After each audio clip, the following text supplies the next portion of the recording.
Welcome back to Lost Legacies. I'm Matt. And I'm Sam.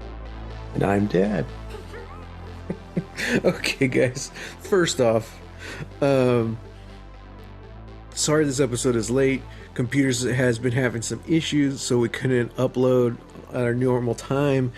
We're gonna see what happens. We might explode halfway through this recording. Who knows? So once we figure that out, then we're going to see. Hopefully, we can get back into dark next week. Also, because of the computer spazzing out, and because Dad and I have such really good microphones, we're having to talk quieter. Because the last time we recorded, we can hear each other on each other's mics. Like the wall doesn't even exist. So we might it's going to be a little low key episode this time. Just so it won't take me days to edit. Just think of it as a chill evening. It's quiet, soft candles, a nice breeze. So I might go to sleep. In other words, don't listen to this while you're driving. So I take it we won't be getting riled up and potentially canceled this episode. Oh no, we've already been canceled, so we can do whatever we want now. Yeah, that's how that works. Yeah, so I mean, just we're just gonna chat, talk about some stuff. I got a couple topics here, but first off, let's talk about the biggie, gentlemen. We'll start with Dad. What were your thoughts about the Oscars last night? Oh, man, putting me on the spot. Now, I know you and me are in the same boat. We didn't really watch any of the Oscar movies. That's right. We did see Maestro. Oh, right. Mm-hmm. Okay, which I thought was great. Mm-hmm. What's her name? Carrie Mulligan. Oh, she was awesome. She was awesome. But really, that's the only one that we saw. I really enjoyed it. I would have given it a 10. Out of 10? Yeah. Okay, cool. Oh, wow. That good, huh? I think the only one I watched was Barbie. I think. Really? Yeah, I don't know. Sam's going through his list. He has to check now. No. Well, there were 10 nominated, so I mean, yeah, I need a list too. Yeah. I saw a little bit of the Oscars. I kind of just went in and out. I've had the "I'm Not Ken" song in my head all day. I thought that was great. I thought that performance was great. I loved all the music stuff in it last night. Yeah, I don't know. Sam, thoughts? Was this a good Oscars year? Look, you had Arnold Schwarzenegger and Danny DeVito give the Oscar to Godzilla. Uh-huh. It was a great year. Yeah. It was a great year for movies. And what's that thing you sent me? Like, it took Godzilla 60 years and 38 films to finally get his Oscar. Mm-hmm. If he could do it, so can you. Follow your dreams. Never give up. Mm-hmm. Never give up. Never give up. Never surrender. Yeah. No, yeah. It was a good year. I think obviously there was some controversy. I know a lot of people were shocked and upset that Emma Stone won for Best Actress. Yeah. Over Lily Gladstone, because everybody was like pretty sure she's gonna win. She was like the clear favorite through like the whole award season. Yeah. And it's kind of a thing, Oscars kind of showing the Academy, like kind of showing, I don't know. I really don't know what to call it, but it's sort of like they pulled a similar thing last night that they did the year that Chadwick Boseman passed, and Mm-hmm. everybody thought he was going to get a posthumous award Yeah. because they were really selling it like, hey, like, like we're honoring That Chadwick, that like, was the last award of the night. they switched Mm-hmm. up the awards to make sure that that was Mm-hmm. the last award of the night, and then they gave it to Anthony Hopkins, who wasn't even there. Yeah. Really quickly, we're like, and he's not here. We accepted on his behalf. Thank you. Good Mm-hmm. night. And last night, they invited so many people from the native community, Mm-hmm. native and indigenous community that, have not been there in Yeah. attendance, in recent years, if at all, you Mm-hmm. know, kind of with the assumption that, like, hey, Lily Gladstone is going to win and it's going to be a historic night. Yeah. And yeah, Yeah, so. I mean, that just shows how not scripted it is, you know? Yeah. Um, at the end of the day, it does come down to the votes, and it's like upsets like that happen, and it's crazy, it sucks. They're saying like it was really close between her and Emma Stone, and I'm like, I Mhm. want the numbers. I want to see it in fine print. Mhm. So, I mean, it must have been really close because when they said Emma Stone's name, she looked like she was shocked, and she looked like she didn't want to get yeah. up. Yeah, I was like, "Oh man. Wow." Yeah. Yeah, that's wild. That's crazy. That's the nature of awards, It's just damn. It could there's a lot of apparently this was a very historical Oscars just with everyone who was nominated. It just not 100% unfortunately. So, but at least I'm looking on the bright side of like now hopefully this is the beginning of a long career for Lily Gladstone, you know? This Mhm. was like claim to fame and like how much credits did she actually have before this? Not a whole lot. She was about to give up acting. Yeah. She Hey. was about to give up acting before she got the call, to audition and Yeah. then got cast for the movie. Well, good on her because I've given up about like 5 times and no one cast me after I gave up. So I'm still trying. I'm still trying to give Mm. up. I see. I see. Did the kid from the Holdovers get nominated? No, right? I don't think so. No, but everyone's saying he was good, and Mhm. someone referred to him as a if Snoopy turned into a real boy, and I was like, yeah, I can see it. Okay. uh, he looks like a human Snoopy.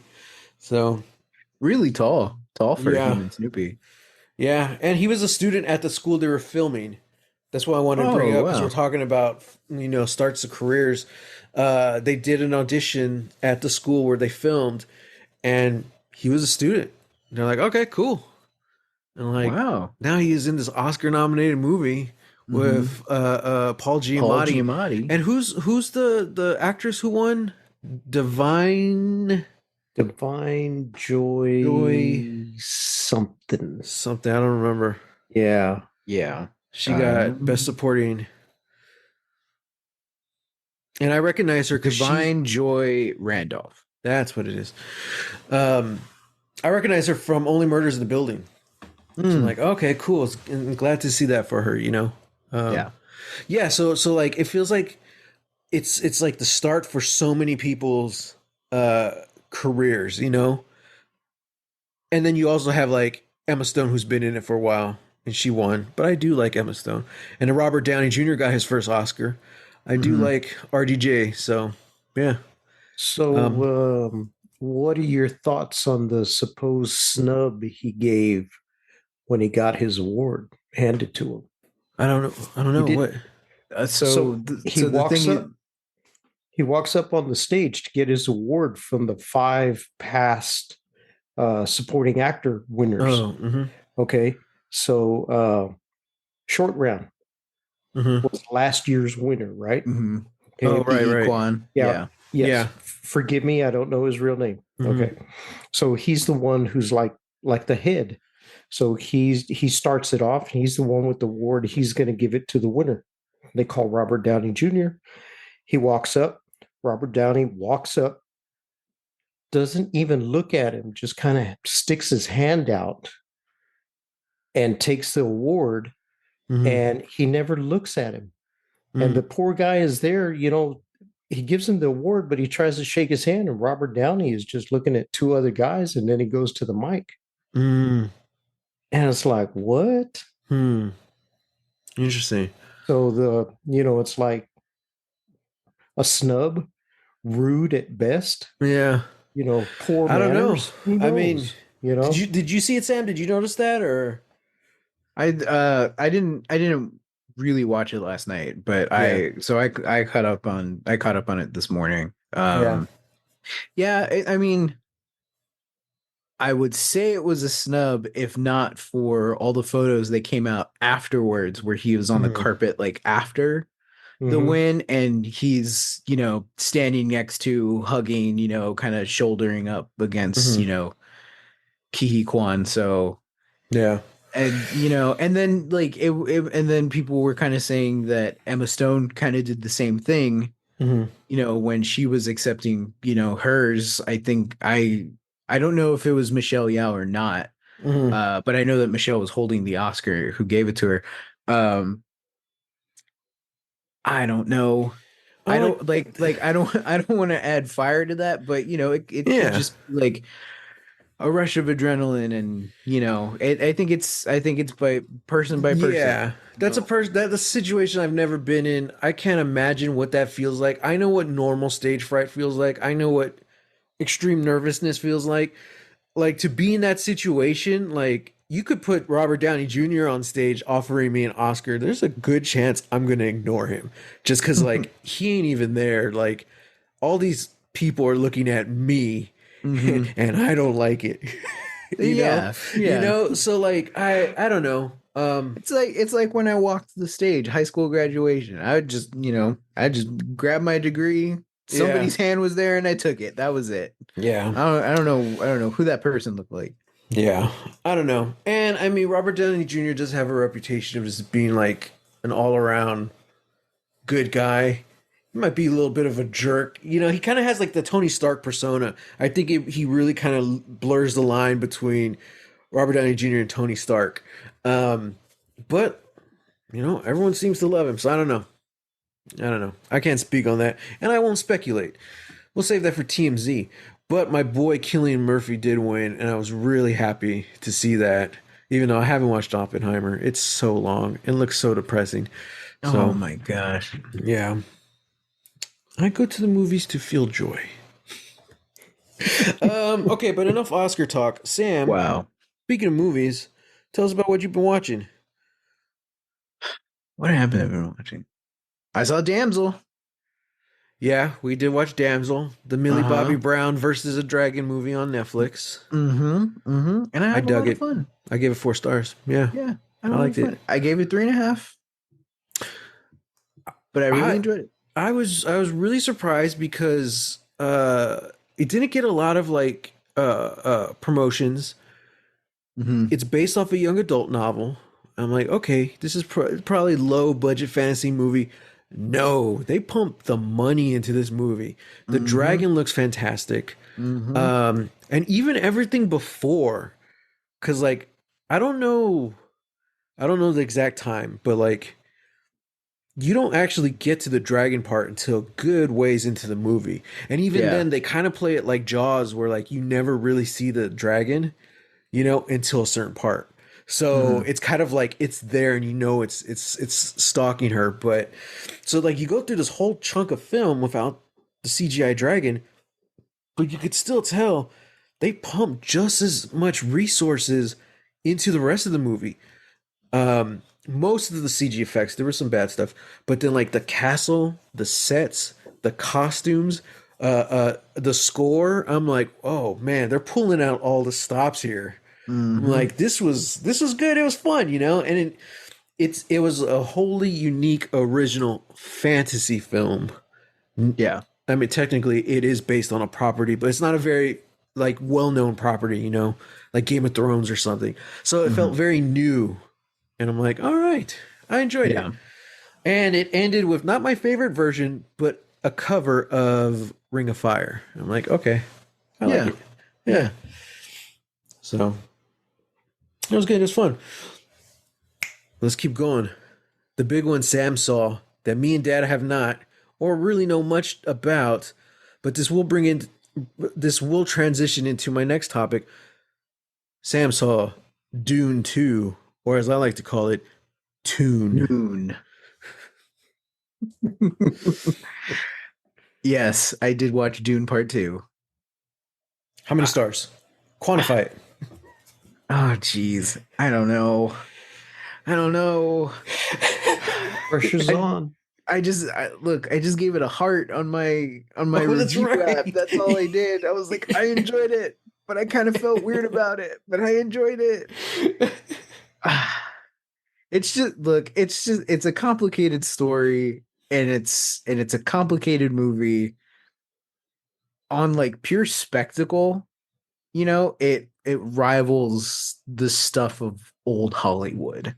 It's just like it's kind of bringing that, like, I would say something like 10 Commandments type of spectacle into the digital age.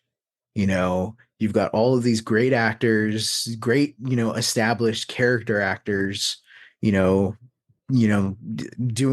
these roles, a lot of young up and comers, or people who are, young actors who have been around for a little bit, kind of solidifying their mark. And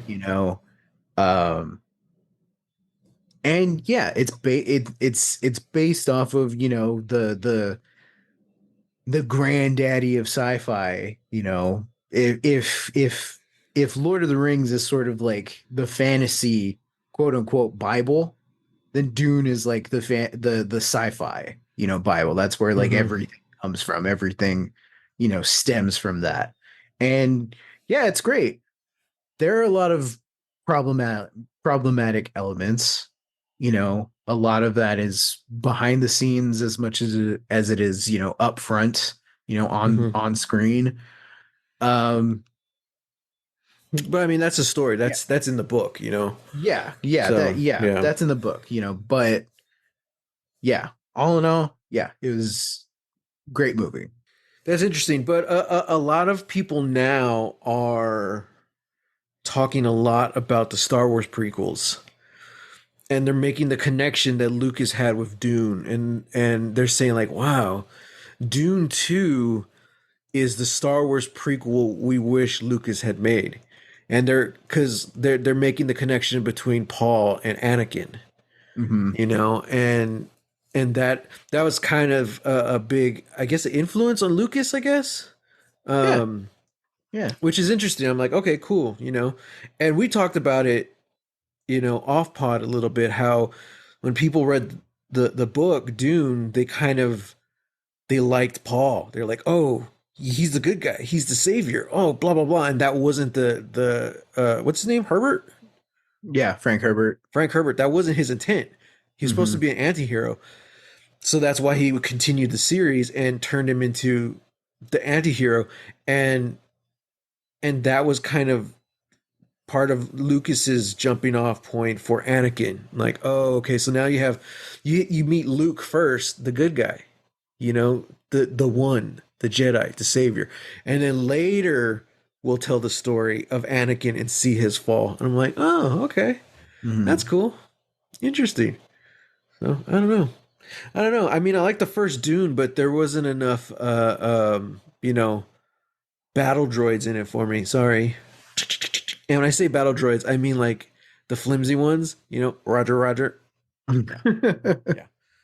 Yeah. So, and there's no lightsabers.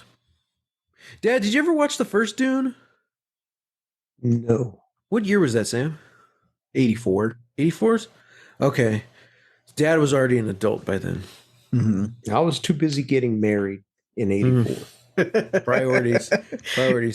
It's like, while everybody else was out being nerds, Yeah. Dad was getting married. Dad was getting his life together. That's right. Well, I did want you to talk about Dune because this is going to lead us into our next topic. Okay. I talked to Dad about this the other day, and he surprised me, and he said he's read Isaac Asimov books. I'm like, Oh, really? Which Oh. ones? Do you remember the names oh gosh. or the No, series? Like, this was back in the like 1972. wow. Aliens coming down here past civilizations, Yeah. you know, Because I don't where know that much about him other than like he's like this grandfather of science fiction and stuff. So like both of y'all, I guess, can you school me a little bit on like his stuff? I've never read any Asimov. oh Yeah. man, so I wish I could remember the names. Uh-huh. But I know there was a book that had like it was a black cover with a pyramid on it, and like I want to say like the solar system in the background. Ooh. But yeah, it all had to do with, if I remember correct, because this was a long time ago. Mhm. He was saying that yeah, we had been visited, and that's why we have pyramids, and he was making references to the what do you call them, the lines, like the pyramids line up with certain features, Mm. Mhm. like Stonehenge. If Mhm. you draw a straight line between Stonehenge and the Great Pyramid, Mhm. that line intersects with other major features from antiquity. Whoa. And and then of course he talked about the Aztecs and the Incas Mhm. also being visited. I Mhm. can't remember if he wrote about Atlantis, but I remember reading books about Atlantis Mhm. at the Mhm. same time. You know, did it exist or no, or that kind of thing. Did it look like this? No, but that looks interesting. Oh, okay. I don't see a pyramid. Did he write Foundation? Is he the one who did Foundation? Yes. Oh. An iRobot. Oh. Mm. Hmm. There you go. Okay. Interesting. Now, I, not the I Will Smith movie yeah. iRobot. Although, Yeah. like, I think because they took such liberties with that book. Of It's course. such a loose interpretation that it is no longer it like in the credits it's not based off of the work. I think it's like influenced by the work of Isaac Oh wow. They Asimov. just took the Like, name. yeah, they took the Yeah. name and they took the three laws that robots follow, and then the rest of it is just completely made up stuff. That's interesting. So I just watched target audience reacted to The Measure of the Man, the Star Trek Next Generation episode, where they Ooh. put Data on trial to Mm-hmm. basically figure out if he's actually sentient or not. Mm-hmm. And they brought up some really interesting points. One of them was that, like, in most science fiction, when you tell those stories, like, it's already begun. We've already, quote unquote, enslaved the androids, Yeah. very much like Star Trek Picard, which we got 30 years later, you Yeah. know? So it's all about the androids fighting for the freedom and all that stuff. But the cool thing about that episode was like Data's one of a kind. So it's a much different story because even though the stakes are just as big, it's like, okay, does this one individual still have rights? Mm-hmm. And I don't know, I just thought I was fascinated. I was like, yeah, that's true. Because all the other ones, like we've already created them, turned them into like whatever, a workforce or a military force or yada yada, or for our own Yeah. entertainment. So when it's just one, does that make it acceptable? Mm-hmm. Anyway, listeners, I recommend going and watch that episode. It's one of the best Star Trek episodes ever. Agreed. Yeah, I haven't watched Foundation. I always wanted to, but I don't. There's so much stuff to watch. Like, it's not on the top of my list. Mm-hmm. Mm-hmm. I think I'll get there eventually. It is kind of, I do feel kind of weird about it, but you have to judge a thing by its trailer. Yeah, like Just I've been saying, there's too many books in this world to not judge a book by its cover. mm-hmm. And especially when, like that's some people's whole jobs are to judge books by their cover. Oh, That's the one. the Yeah. billiard ball. Mystery. Oh, Mysteries. Yeah, it says billiard ball, but I think it's the Yeah. cover he's looking at. oh, Yeah. okay. Nice. Asimov's Mysteries. Yeah. Okay. That's So cool. he discusses a bunch of different things. It's not just one thing. It's not just Stonehenge. It's not just the what is it, the lines of in South America. What is The that? Nazca Oh. lines. Yes, yeah. yeah.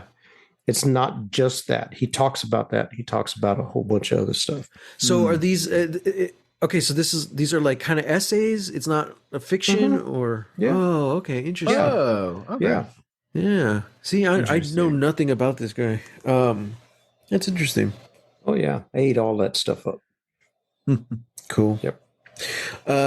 Something else I learned recently, which, okay, listeners, it's been a while since we recorded because we were having technical difficulties. So I'm just having to catch Sam up on all the conversations I've had with Dad.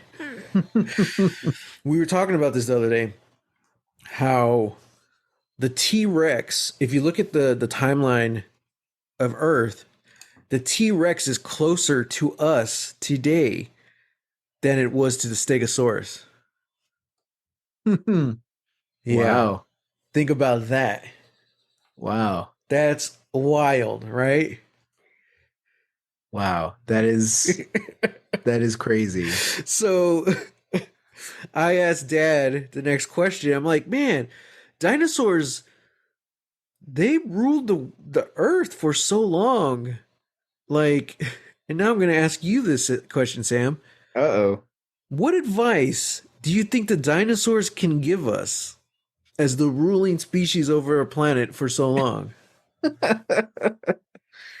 What advice are the dinosaurs going to give us? Yeah, what advice could they give us? I understand it's a hard question because you're not, in fact, a dinosaur. Yes, I am not in fact a dinosaur, and I'm not.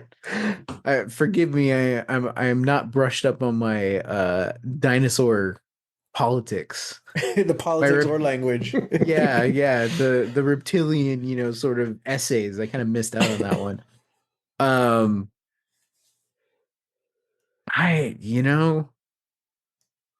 Don't take anything for granted. Tomorrow is promised to no one. Yeah, YOLO. Dad, do you remember what you said? The dinosaurs' advice? Trying to remember. It's 2 words. Dad says dinosaurs' advice to us would be look up. That's right. That's right. No. Follow the night sky, my friend. Yeah. So I asked Dad about this. We were talking about this. I'm like, so theoretically, we should have like a survival advantage, right? Because we have satellites looking at the sky, so we'll see something coming. Sure. Is that an advantage? I think for survival it is. Well, that's a good question because if we can't do anything about If you it, can't do anything about it, then you're just screaming for 6 hours. I'll You know? kill each other for how. No, it's gonna be like we have like 2 years before it hits us. Yeah. It's like, oh man, everything's gonna go to hell.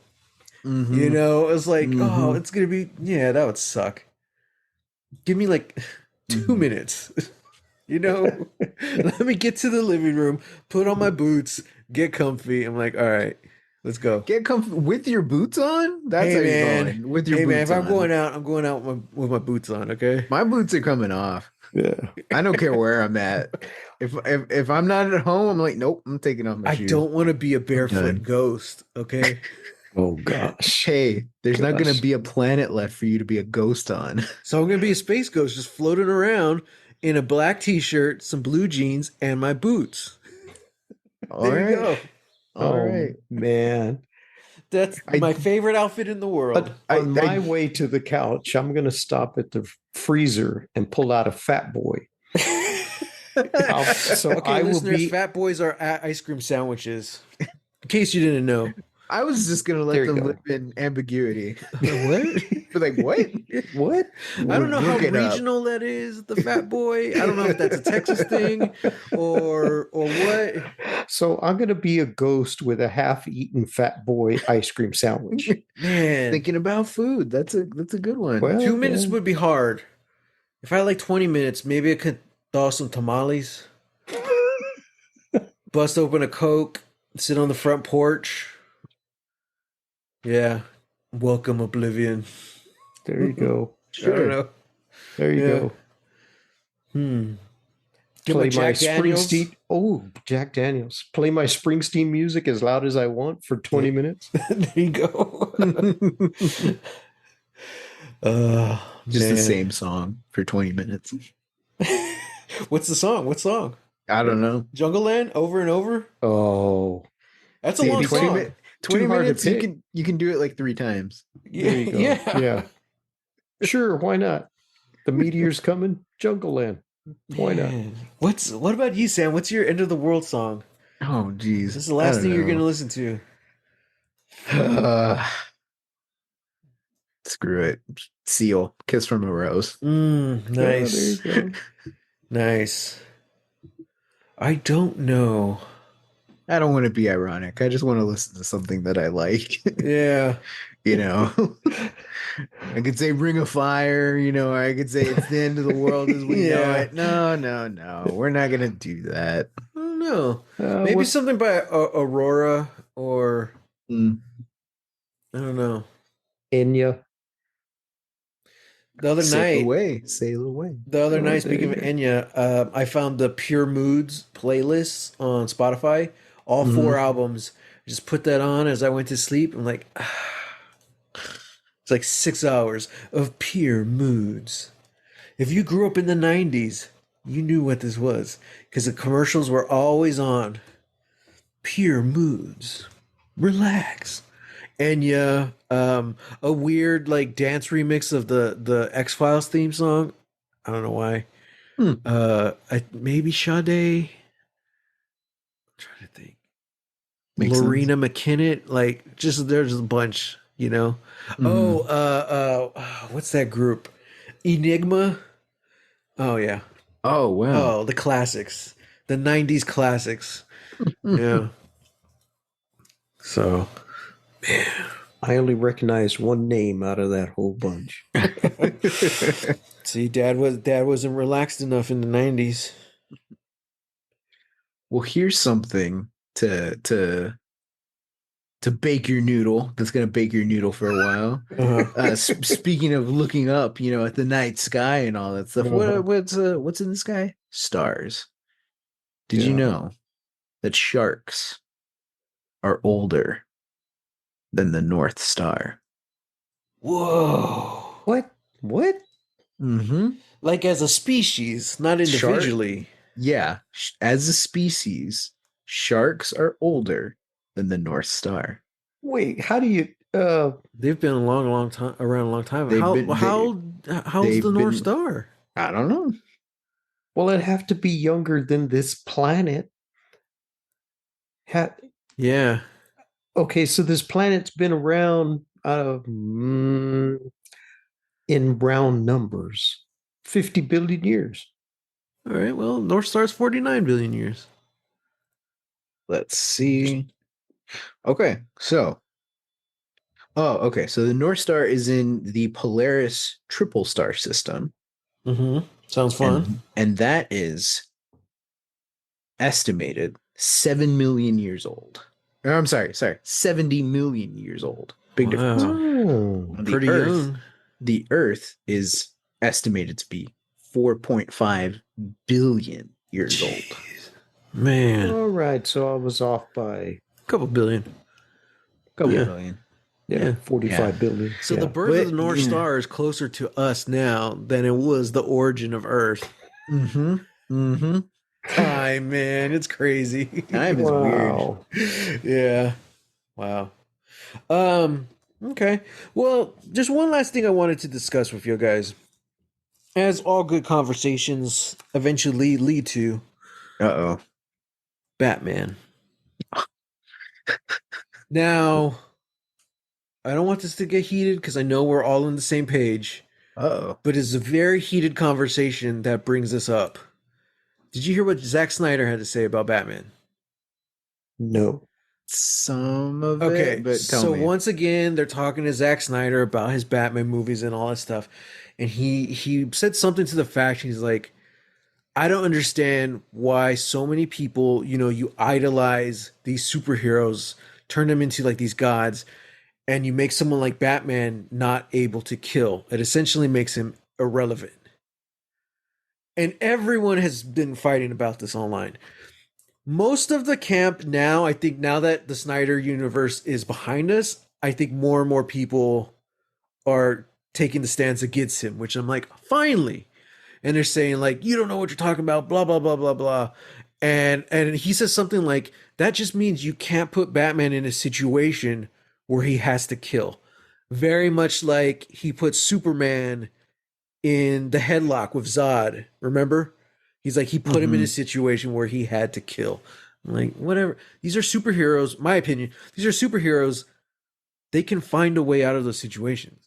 Mm-hmm. Batman's in that situation every night and he figures out a way, you know? And it's like Snyder took this one view of Batman and this one line of thinking and he made that the whole character. Not really focusing on the fact that like when you strip Batman down, to me, the way I always see him, he's a ninja, he's a monk, right?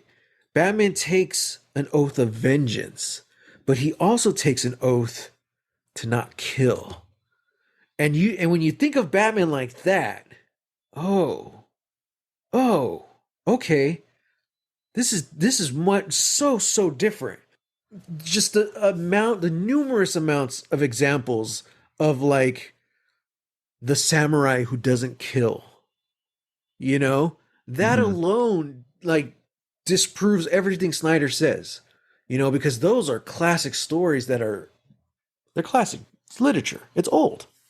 I just think anything that's old enough is called or is I consider it a classic. But yeah, like I don't know, Dad. Yeah, Yes, Dad's you're a a classic, classic.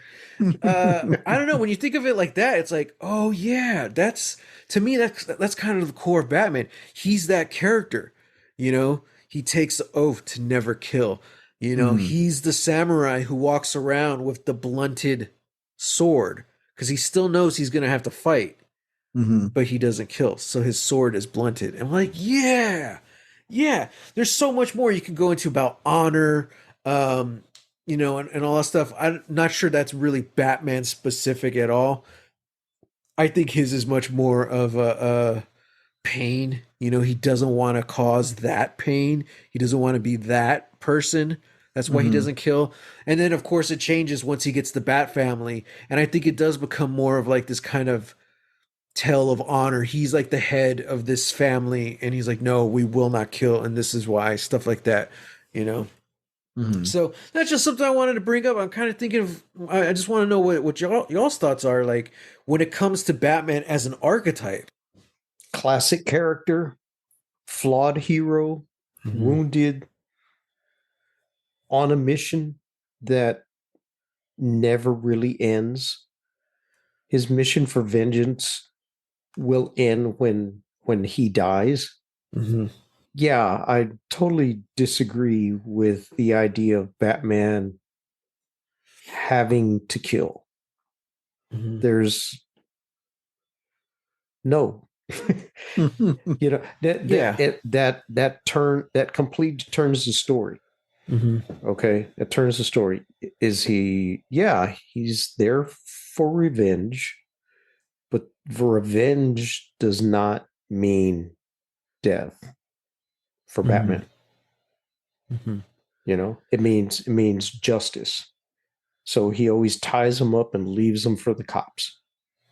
That kind of thing. That is,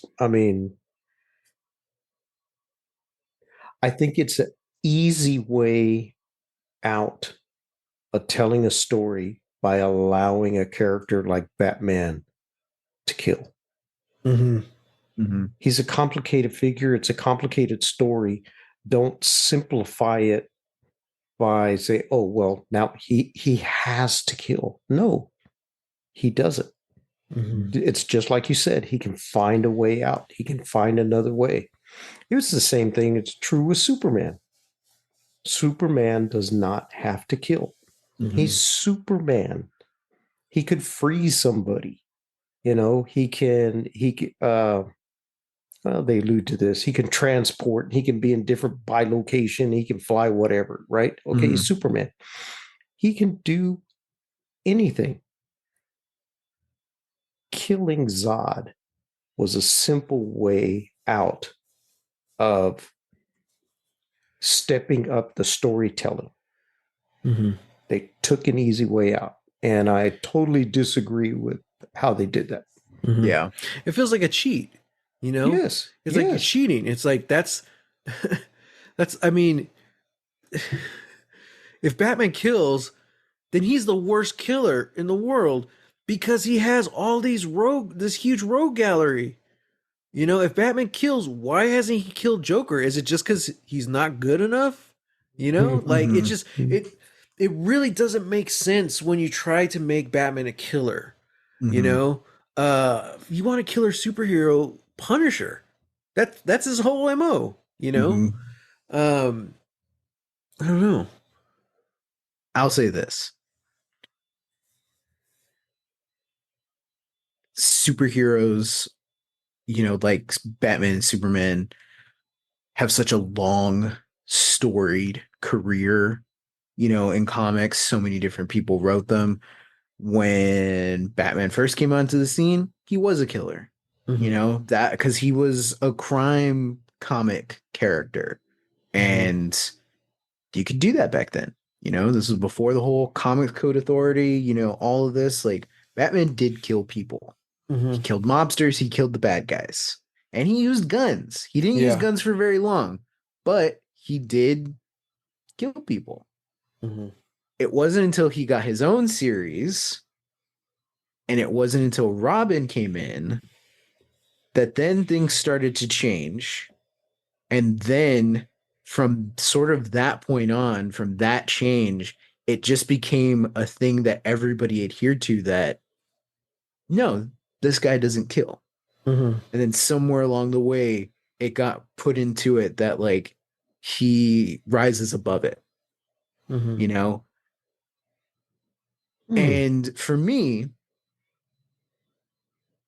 I like to think of these people, these superheroes, like they're not gods. Mm-hmm. They are what, or we shouldn't view them as gods. They're superheroes not because they have more powers and more money, and all this stuff. It's because they're able to utilize the things that they have to affect change, to make a Mm-hmm. better world. In my mind, they are what we should aspire to be, Mm-hmm. you know? And the best of those comics, the best of their comics, they'll point that back at us. Superman will always say that he wants to be the very best, like we are. You know, Mm-hmm. Batman will always want to be the person who sticks up for the regular people. And yeah, like putting them in a situation where they have to kill or they're forced to kill.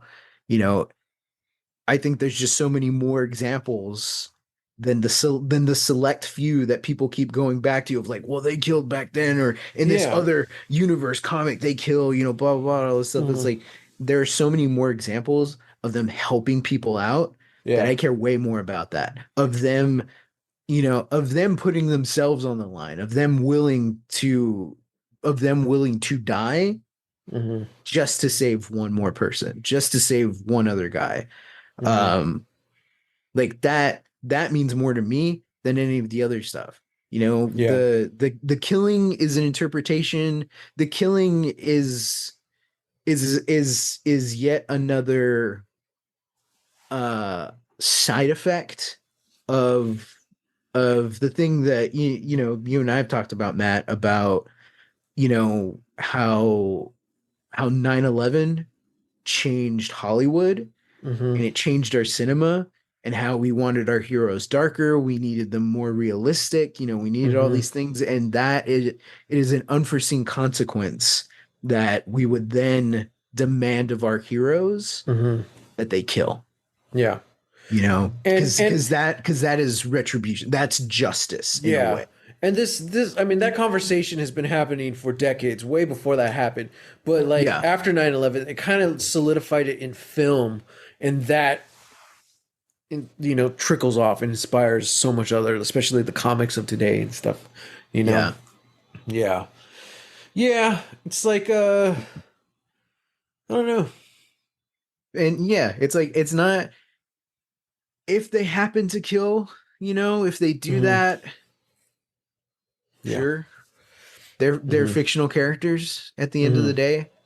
Uh Not my favorite interpretation. Mhm. I'll always cling to the stories where they find another way. Because Yeah. again, they are the best of us and we should aspire to find other ways. On that note, I'm interested to see what happens with this new DC universe and Superman Legacy. Yeah. James Gunn's been talking about the stuff that inspired him, and one of the big moments was the comic where the girl wants to kill herself. She wants to jump off the roof, and Superman he stops her, but it's mostly him just going up there and talking to her, you know. And Hmm. I'm like, man, that's one of the best Superman moments ever. I'm Hmm. like, that's really cool. I'm like, Hmm. And Um, that like in that scene, he just comes up to her and tells her that she's stronger than she knows, yeah, and she's always been strong. yeah, And like, it's not grand, it's not a big moment, it's not, yeah. it's not, oh, they fell and then I gotta go, fly up and get them or something like that. Like, Hmm. it is a small moment, and that's kind of where we just sort of push aside the rest of the stuff. It doesn't matter that Superman can, lift mountains or whatever. Yeah, It's just the fact that he can be in this moment, and he chooses to be in this moment. right. If Hmm. given the chance, I think I think it's more important that Superman decide that he wants to save everyone. Hmm. Hmm. And And that's it. again, that's what goes back to what you're saying about like, Batman's willing to die, you know? Yeah. It doesn't have to be Bane blowing up Gotham. No, like Batman will take a bullet for a stranger in an alley, you Yeah. know? Yeah. And then like the whole scene with Superman and the girl on the roof, you have shows, I don't know if it's in the comic, but you have shows like The Boys, which twist that. And I mean, it's just the easiest thing. Like, oh, what if he actually lets her go through with it? I'm like, Yeah. we all had that thought when we were in middle school. Like, why are you like writing this and putting this into the show? It fits that world, but I'm just like, that's my big issue with The Boys. Like, it just feels very easy. Not that it's bad writing, but it feels very easy. Hmm. It's very easy to parody and spoof like the superhero stuff, but I think it's really hard to do the superhero stuff well. Hmm. So I don't know. I think it's just like, I honestly, I know it's a hot take, I think The Boys is the easy way out at every turn. But yeah, but then you also have the scene, the Deadpool comic, with the girl who's gonna jump off the roof, and like he doesn't know what to say, he doesn't know what to do, and he just says, he's like, have you seen Hamilton? She's like, no. So he sneaks her into Hamilton, and they're like eating hot dogs up in the rafters, and like that's how he said, that's Deadpool's version of saving this girl. And I'm like, Hmm. oh, that's cool. It's not Superman, but Yeah. it still works. Deadpool, believe it or not, is still a superhero. Um, that's what I think is clever. Not Yeah. the quote unquote evil Superman, but like having Deadpool do something like that. I'm like, that's cool. Yeah. Well, guys, this was fun. We should do this more often. It's over? Yeah. I went through all my topics already. Yeah. Man, that was time flies. Time flies when you're having fun. So That's true. we gotta Okay, do that's this more often. Next time, Dad and I, we're gonna have to have talking points of our own, That's right. And that's and usually we'll what. corner Matt. Oh God. Oh no. Yeah. Yes. Hey, you Talk know to me how about dinosaur politics, Matt. guys, I'm the one who likes to do things on the spot. So bring it. Bring me the topics. Oh, if I gosh. have if I have just eaten, then I'll be fine. If I'm on an empty stomach, I'm gonna say stuff I probably regret. I'll get canceled for real. Ooh.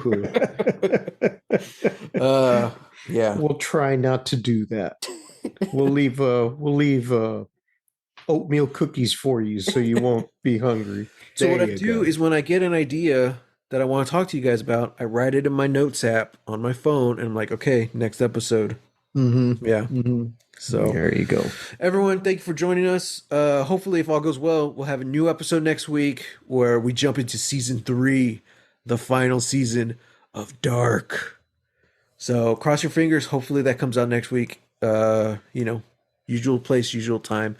As always, you can hit us up on Twitter, #Lost Legacies. I want to hear your favorite superhero stories, or just favorite superheroes in general. Let us know. Mhm. I'm on Twitter at _Matt Jimenez and on Instagram at Holy Hand Grenade of Antioch. You can find me on Twitter and Instagram at Reel, that's REEL, Texas Weirdo.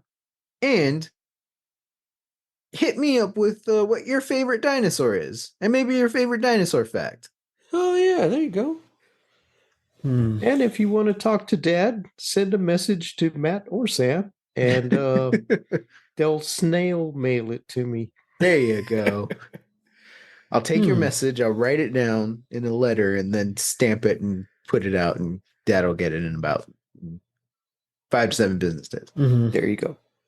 Well, I mean, since we're gonna end off like that, I gotta know what y'all's favorite dinosaurs. I think mine's the T-Rex. I like, I'm of a couple of minds about it. I really like the Stegosaurus. Stegosaurus is cool. But whatchamacallit? The Parasaurolophus? What the heck? That's the one. It's like kind of small. It's the one, remember in the Lost World where they're like driving, in the open field, and they're like flipping through the thing, and what's his name? Peter Postlethwaite. He's like trying to read off the names, and he just points out, he's like, it's the one with the long head. Oh yeah, Elvis. Elvis. Yeah, the Elvis looking one. Yeah. Nice. No, I'm going to have to go with, this is old school. This is what I grew up with, the name, the Brontosaurus. The Brontosaurus. Which one's the Brontosaurus? The long That's neck? the long neck. The long neck. Nice. The The long- Brachiosaur. Oh, Yeah. Yes.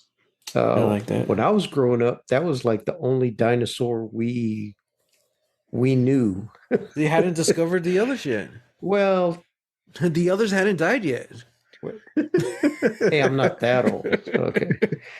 Or if you believe some people, those certain stone formations hadn't finished forming yet. Hey, or the other ones who think that the dinosaurs were just a couple, like a century ago. There's them too. Oh man, don't Oh, get man. me started. 100 years ago. What was 100 years ago?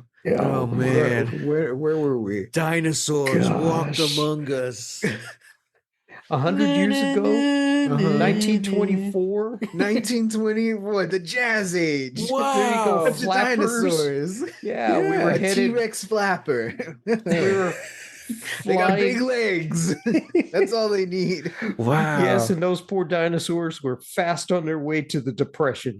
That's what killed them. It was the What do you Depression. think we The ate during Depression. the Depression. It was That's the Dust right. Bowl. Yeah. Well, they Uh-huh. put all their money into, high venture deals, and the market crashed. And Oh geez. we There were you just go. talking about. They didn't follow, like the modern ways of whatchamacallit, Of financing. Society. Well, financing financing, but also in the farm agricultural methods, you know. So when the winds came, you know, everything got picked up instead of, you know, it's The staying where Dust Bowl. that's they got lost in the Dust Bowl.